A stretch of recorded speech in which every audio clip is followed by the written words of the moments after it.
So student, this is exercise 4.1 quadratic equation. इससे पहले वाली जो वीडियोस हैं हमारी, उसमें हमने क्वाड्रेटिक इक्वेशन का इंट्रोडक्शन कर लिया है और एक method middle term splitting and that Shridharacharya formula, इनके बारे में introductory part we have done.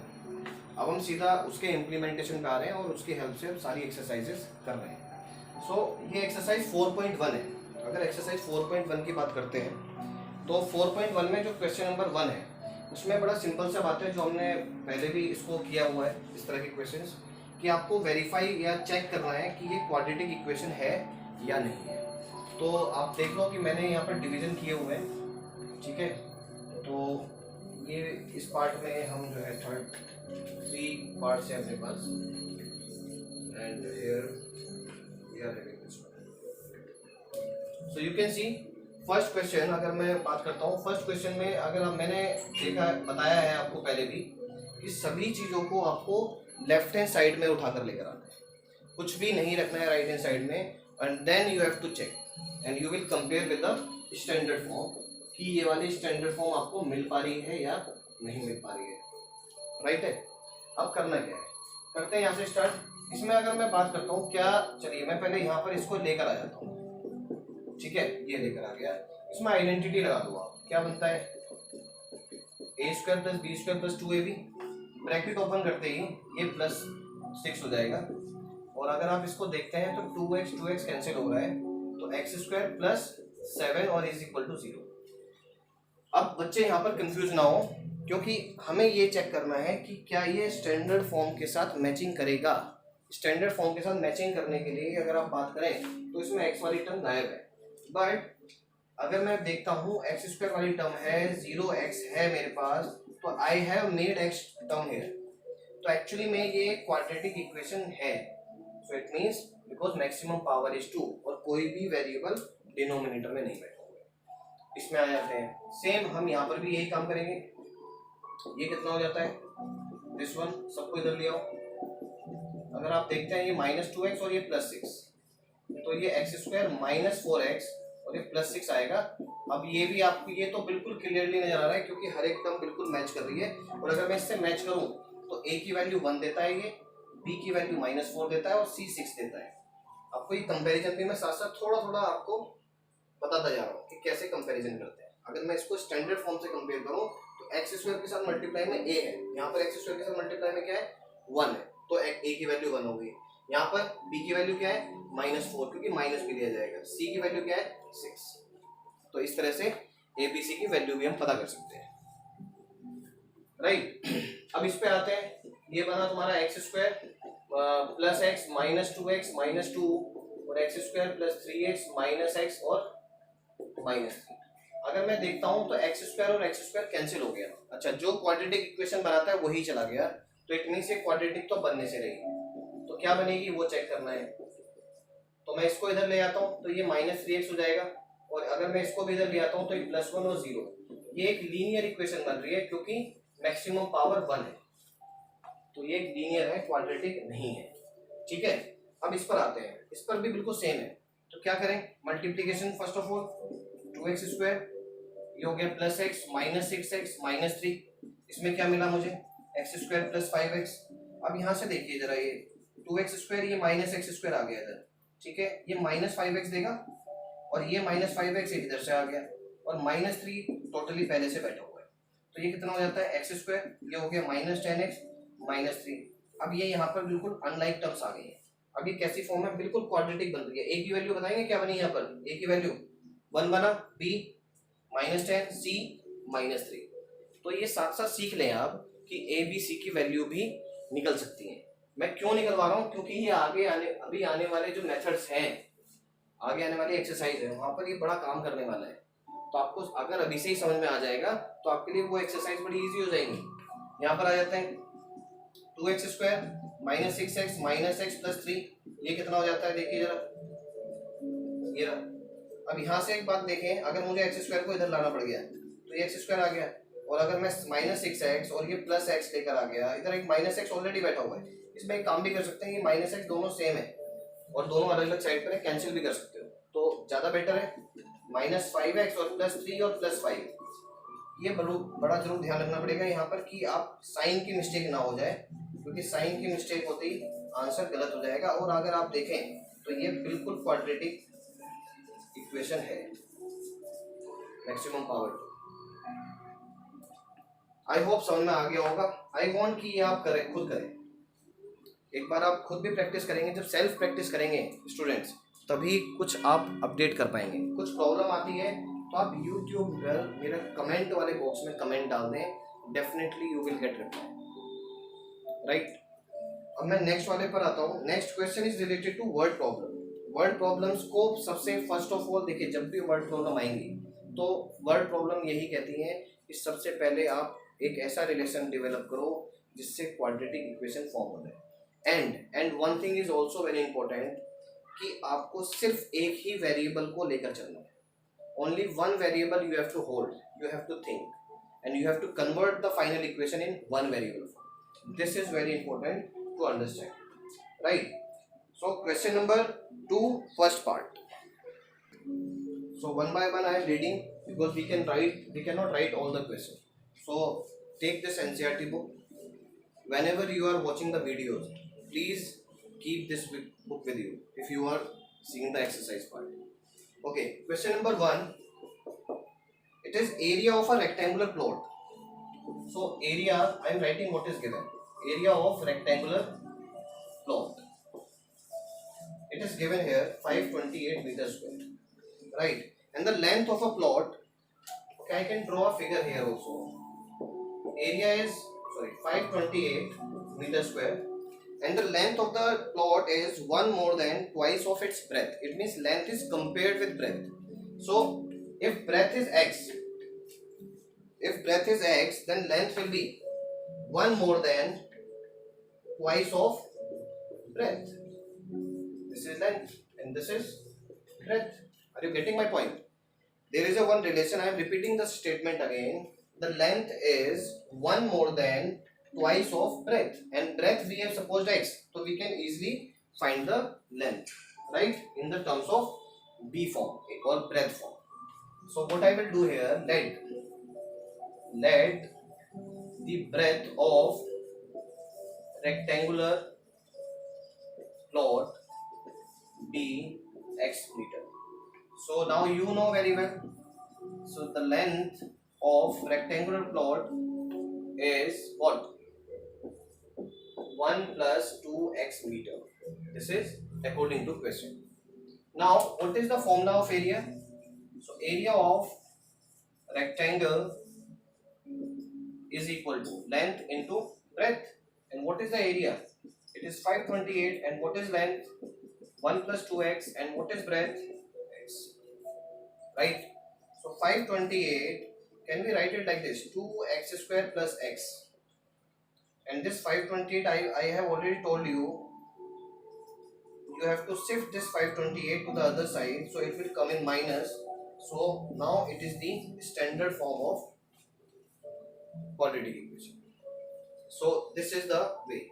And after this we have to solve by using various method like middle term splitting and Sridharacharya form. Right. Now question number 2. Question number 2 is the product of two consecutive positive integer. If you see question number 2, what do you mean by consecutive integer? You know, consecutive integer means a number which comes after adding one in the previous number. Suppose I am taking let two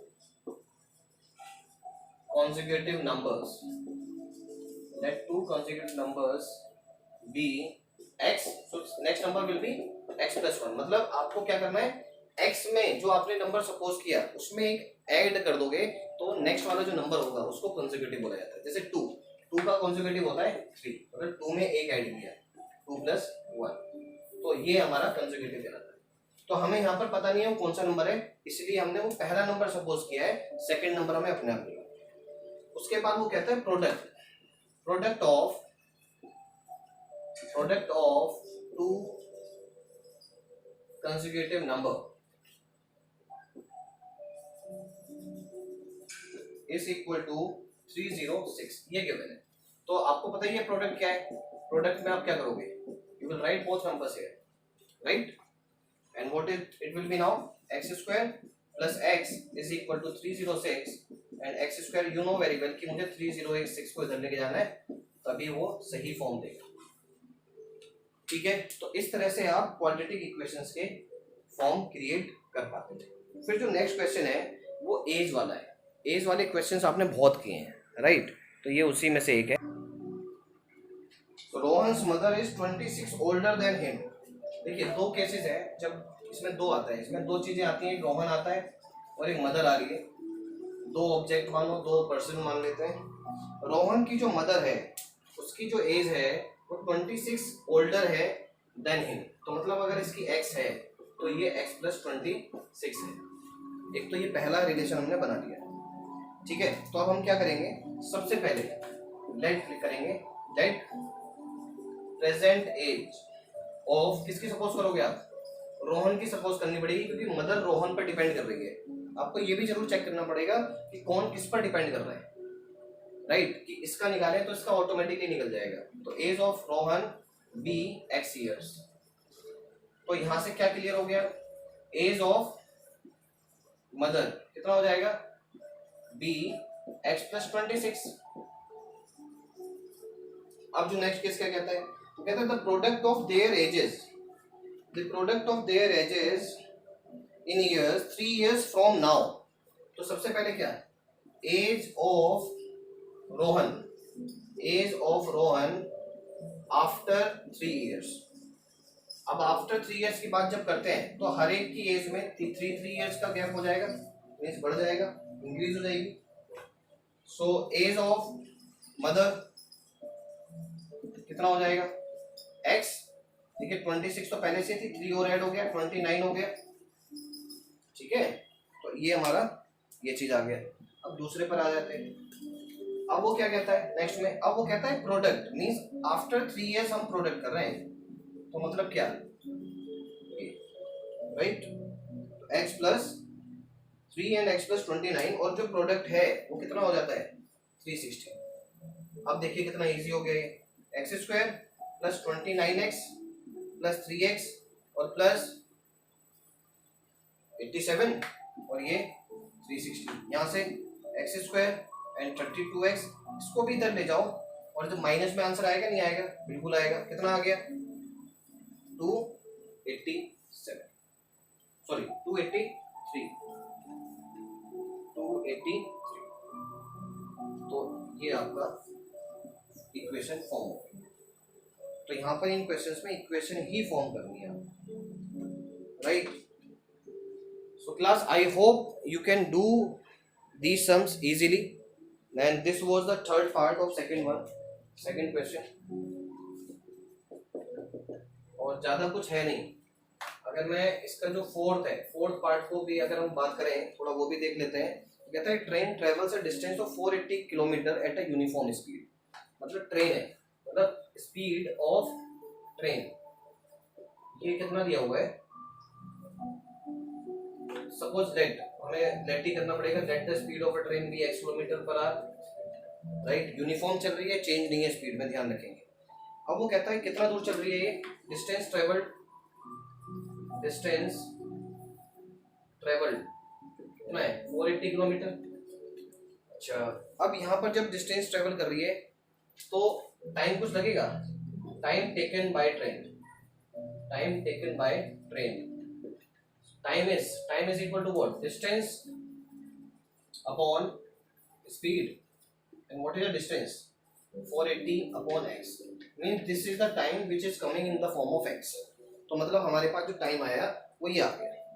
अब इसमें आती है बात, वो कहता है the speed has been, है ना, 8 किलोमीटर पर आवर लेस। अगर स्पीड को कम कर दें तो न्यू स्पीड क्या हो जाएगा, वो बन जाएंगे x माइनस। अच्छा, स्पीड कम होने पर क्या होगा, जब स्पीड कम हो जाती है तो एक चीज तो ध्यान करें, जब स्पीड कम हो जाएगी तो जो डिस्टेंस थी 480 किलोमीटर उसको ट्रेवल करने के लिए ज्यादा टाइम देना पड़ेगा, क्योंकि स्पीड कम हो गई। तो इट मीन्स अब जो टाइम निकलेगा उसकी बात करेगा, वो कह रहा है it would have taken 3 hours मोर, मतलब कि जितना टाइम यहाँ लग रहा था ये तो लग ही रहा था, अब इससे 3 घंटे ज़्यादा लगेंगे अगर आप इस स्पीड से जाते हो, राइट। तो यहाँ पर हम आ जाते हैं बात, अब देखिए डिस्टेंस में वही रहना है, distance is same, distance same है, उसमें कोई चेंज नहीं है। अब जो है न्यू टाइम, न्यू टाइम कितना हो जाएगा, न्यू टाइम कितना हो गया 480/x + 3, मतलब इतना टाइम इंक्रीज हो गया। अब जैसे ही ये न्यू टाइम हुआ, ये जो न्यू टाइम आया 480/x + 3 is equal to what, time is equal to distance upon speed. So distance, what is the distance 480 and what is the speed x - 8। अब हमारे सामने ये नया इक्वेशन जनरेट हो गई, बट ये थोड़ी सी अलग तरह की इक्वेशन है, तो इसको सॉल्व करने के लिए थोड़े ज्यादा एफर्ट्स करने पड़ेंगे, बिल्कुल राइट। बट घबराना नहीं, घबराओगे तो गड़बड़ हो जाएगा कैलकुलेशन में। तो देखिए इन्होंने बड़ा सिंपल सा फंडा आया, ये आ गया +3, I am writing the equation here again. अब देखिए इस x को इधर ले आए, ये ले आते हैं, अच्छा +3 यहाँ, तो प्रॉब्लम तो नहीं है। अब देखिए इसमें अगर मैं पूरे इसमें एलसीएम ले लेता हूँ तो क्या आएगा, एलसीएम यही आएगा कि जब वेरिएबल आ जाता है तो वेरिएबल का प्रोडक्ट ही उसका एलसीएम होता है, या तो वो सेम हो तब वो सेम ही रहेगा एलसीएम, लेकिन अगर दोनों अलग अलग हैं तो फिर उनका प्रोडक्ट ही लेना पड़ेगा। और यहाँ पर क्या हो जाएगा, ये 480x - 8 हो जाएगा और ये 480x हो जाएगा, और यहाँ पर क्या आएगा, ये हो जाएगा 3x x - 8, क्योंकि यहाँ पर ये 1 है, ठीक है। अब देखें बेटे यहाँ पर क्या बनता है 480x, ये कितना हो गया 3840, right. So it is now I am coming to the next one, 480x as it is रखा मैंने, यहाँ से क्या मिला मुझे 3x² एंड 24x, ये मिल गया, राइट। अब यहाँ से ये एज इट इज चल रहा है। अच्छा ये बताएं जो डिनोमिनेटर है जब ये इधर जाएगा तो 0 से मल्टीप्लाई हो जाएगा, तो इसका तो वजूद ही खत्म हो गया। और एक चीज और देखो, ये 480 और ये प्लस बिल्कुल खत्म हो चुका है, तो क्या बचा, सबसे पहले हम कौन सी टर्म लिखना पसंद करेंगे, सब x² वाली टर्म, उसके बाद x वाली टर्म, उसके बाद कांस्टेंट, और ये इधर आ जाएगा 0, तो ये बन गया आपका आंसर। तो इस तरह से ये इक्वेशन फॉर्म होगी। तो जब भी जो इक्वेशंस होती है ना जो देखने में बहुत ही डेंजरस टाइप नजर आती हैं, वो एक्चुअली में होती बहुत ईजी है, राइट। तो क्लास दिस इज एक्सरसाइज 4.1 जो हमने कर लिया अच्छे से, और आई होप हमें इसके जैसे बहुत सारे सम्स अभी आगे मिलने वाले हैं। तो आपको सिर्फ ये कॉन्सेप्चुअल अंडरस्टैंडिंग मेंटेन करनी है कि एक्चुअली में हमें 1 वेरिएबल के साथ डील करना है, और अकॉर्डिंगली और जो रिलेशन दिया हुआ है उसमें वो पुट करते जाना है, और आपको वो फाइनली एक इक्वेशन जरूर मिलेगी, right. So thank you for watching this video.